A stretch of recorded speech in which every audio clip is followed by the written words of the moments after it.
પાટણ શહેરના ચાણસ્મા હાઈવે સ્થિત ગૃહક્રમશ સોસાયટી વિભાગ 2ના કોમન પ્લોટમાં ગત તારીખ 25/2/2026ના રોજ રાત્રે સોસાયટીની જનરલ મિટિંગ અને સન્માન સમારોહનું ભવ્ય આયોજન કરવામાં આવ્યું હતું.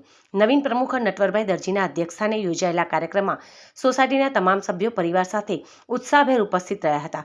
મિટિંગ દરમિયાન સોસાયટીના સુચારુ સંચાલન માટે નવીન કારોબારીની જાહેરાત પણ કરવામાં આવી હતી, જેમાં સભ્યોની વરણી કરવામાં આવી છે. જેમાં પ્રમુખ તરીકે શ્રી નટવરભાઈ દરજી, મંત્રી તરીકે નરેશભાઈ સોની, ખજાનચી તરીકે અલ્કેશભાઈ સોનીની સર્વાનુમતે વરણી કરવામાં આવી હતી. તો સોસાયટીના વિકાસમાં અમૂલ્ય ફાળો આપનાર પૂર્વ પદાધિકારીઓની નવીન ટીમ દ્વારા શિલ્ડ, શાલ અને બુકે આપીને સન્માનિત પણ કરવામાં આવ્યા હતા. જેમાં પૂર્વ પ્રમુખશ્રીઓ નિકુંજભાઈ જાની અને ભરતભાઈ સોની, પૂર્વ મંત્રી શ્રી મુકેશભાઈ લિંબાચિયા અને દીપકભાઈ પટેલ, પૂર્વ ખજાનચી શ્રીઓ હિરેનભાઈ પટેલ અને કમલેશભાઈ પ્રજાપતિ સરાહનીય કામગીરીની નોંધ લેવાઈ હતી.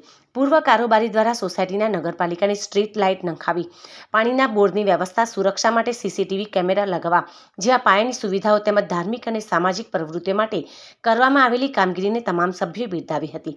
આ ઉપરાંત રમેશભાઈ સોની અને ડૉક્ટર નટવરભાઈ પટેલને પણ તેમની વિશિષ્ટ મદદ બદલ શાલ ઉડાડીને સન્માનિત કરાયા હતા. કાર્યક્રમની શરૂઆત પ્રાર્થનાથી કરવામાં આવી હતી. સમગ્ર મિટિંગનું સંચાલન નવીન મંત્રી નરેશભાઈ સોની અને ખજાનચી અલ્કેશભાઈ સોની દ્વારા કરવામાં આવ્યું હતું. અંતમાં પ્રમુખ નટવરભાઈ દરજીએ આભાર વિધિ કરી સોસાયટીના તમામ સભ્યોનો સહકાર બદલ આભાર વ્યક્ત કર્યો હતો. પૂર્વ પ્રમુખશ્રીઓએ પણ સોસાયટીના સભ્યોનો વિશ્વાસ બદલ આભાર માની નવી ટીમને શુભેચ્છાઓ પાઠવી હતી.